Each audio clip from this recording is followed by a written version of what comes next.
अध्याय 26 अध्ययन में प्रयोग एक्सपेरिमेंट के महान अवसर है। आप जब कभी भी अध्ययन करते हैं, विषय को समझते हैं, सामान्य ज्ञान को याद करते हैं, उसे स्मरण करते हैं, जो पुस्तक में लिखा गया है उसको याद करते हैं, आत्मसात करते हैं, तो आप उस पुस्तक की भावना, उस लेखक की सोच के हो जाते हैं। फिर भी आप देखेंगे कि जो पुस्तक आप पढ़े हैं, परीक्षा भवन में उससे बाहर, उससे अलग प्रश्न आ जाते हैं, वोकैबुलरी आ जाते हैं, कॉम्प्रिहेंशन आ जाते हैं, पैसेज आ जाते हैं। जो प्रश्न मिलता है वह आपको खुशी देता है। हाँ, मैंने उस पुस्तक में इसे पढ़ा था और वही प्रश्न प्रश्न पत्र में हूबहू आ गया। प्रसन्नता होती है। लेकिन जब प्रश्न नहीं मिलता तब क्या? वैसे नहीं मिलने वाले प्रश्नों से आप कैसे निपटेंगे?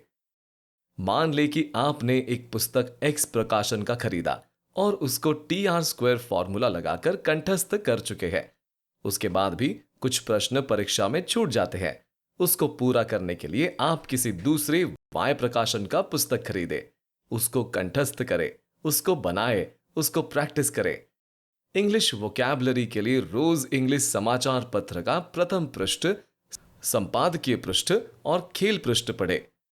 बहुत से ऐसे शब्द आएंगे, उसको आप अपने नोटबुक में लिख सकते हैं, उसको याद करें।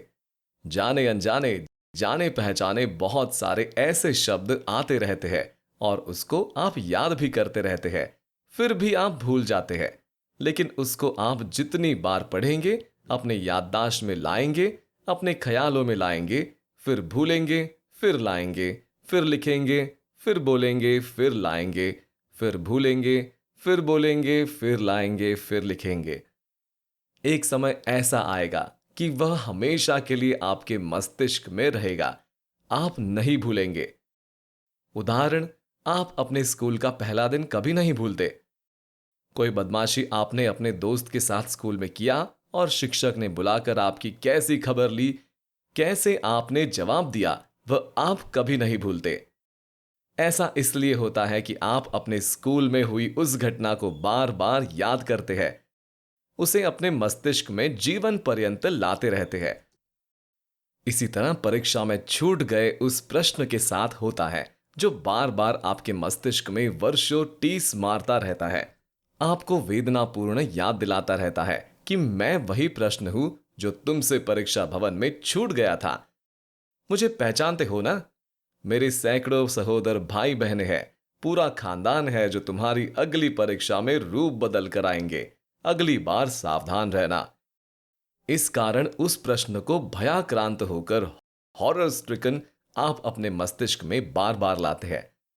अगर हम प्रतिदिन के जीवन में अध्ययन करते हुए और याद करते हुए उन साधारण असाधारण से प्रश्नों को भी टिस मारता हुआ मान ले, मैं यहां तनाव पैदा करने के लिए नहीं कह रहा, लेकिन अगर हम उन प्रश्नों को इस संभावना के साथ पढ़े कि यह प्रश्न वाक्यांश, पैराग्राफ भी प्रश्न पत्र में प्रश्न का रूप ले सकता है, तो हम पढ़ते समय ही उसे बेहतर तरीके से याद कर सकते हैं। इसे हम तात्कालिक भंडारण, इंस्टेंट स्टोरेज करना कह सकते हैं।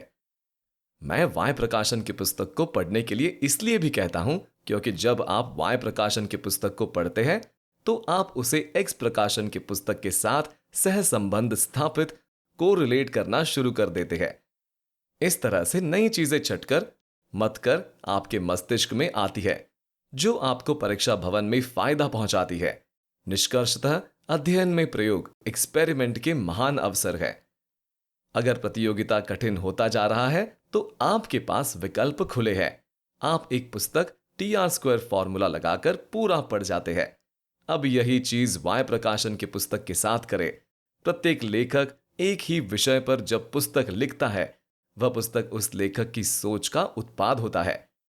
एक ही अध्याय पर, चाहे वह व्याकरण हो, चाहे वह सामान्य ज्ञान हो, गणित हो या इंग्लिश, दो व्यक्तियों का समझाने का तरीका, कहने का तरीका, संप्रेषण का तरीका अलग अलग होता है। आप 2-3 विभिन्न सोच वाले प्रकाशन वाले पुस्तक को आत्मसात करें, उस पर TR² फॉर्मूला लगाएं। जैसे ही आप TR² फॉर्मूला लगाते हैं तो आप चीजों का सिर्फ एक पक्ष 0 डिग्री से 180 डिग्री ही नहीं देखेंगे, बल्कि दूसरा पक्ष 180 डिग्री से 360 डिग्री भी देख लेंगे। ऐसा आप जितना करते जाते हैं, आप अपने चुने जाने की संभावना को उतना ही सशक्त करते जाते हैं। आप तैयारी रूपी कील पर एक जोरदार हथौड़ा लगा देते हैं।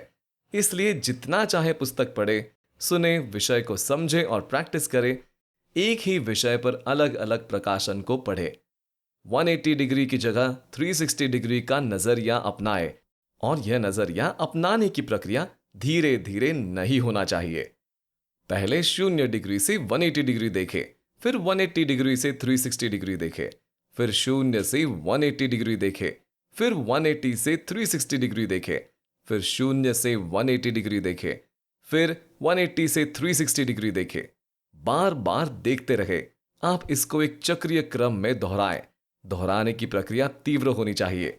0 डिग्री से 180 डिग्री, 180 डिग्री से 360 डिग्री, फिर 0 डिग्री से 180 डिग्री, 180 डिग्री से 360 डिग्री और बढ़ते जाए।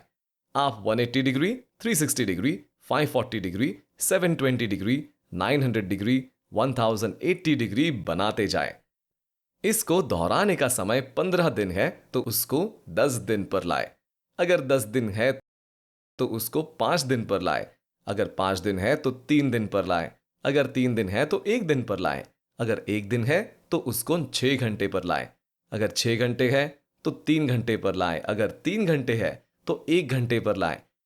ऐसा करते करते आप अनुभव से यह जान जाएंगे कि यह तरीका कितना प्रभावी है, और अभी तक मैं क्यों ऐसा करने से दूर भागता रहा जबकि यह संभव था और इसे मैं कर सकता था।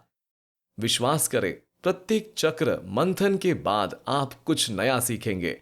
नए जानकारियों का एक नया अमृत निकलेगा। यकीन कीजिए, अमृत निकलता है। इस तरह आप वैसे प्रश्नों से जो पुस्तक में नहीं मिले, उनसे परीक्षा भवन में बखूबी निपटेंगे। उनकी अच्छी तरह खबर लेंगे। भयाक्रांत नहीं रहेंगे। उत्तर देने के लिए सैकड़ों सहोदर टीस मारने वाले बहुरूपीय प्रश्न के मुकाबले आपके मस्तिष्क में प्रज्ञा एवं स्मरण शक्ति के हजारों सहचर, मित्र, दोस्त, हमराही, साथी, संगी, यार की यादें तैयार रहेंगे। मंथन के बाद नई जानकारियों का अमृत परीक्षा भवन में आपको चिरंजीवी, लॉन्ग लिव्ड बना देंगी। और ऐसा करना सभी परीक्षाओं के लिए अकाट्य सत्य है।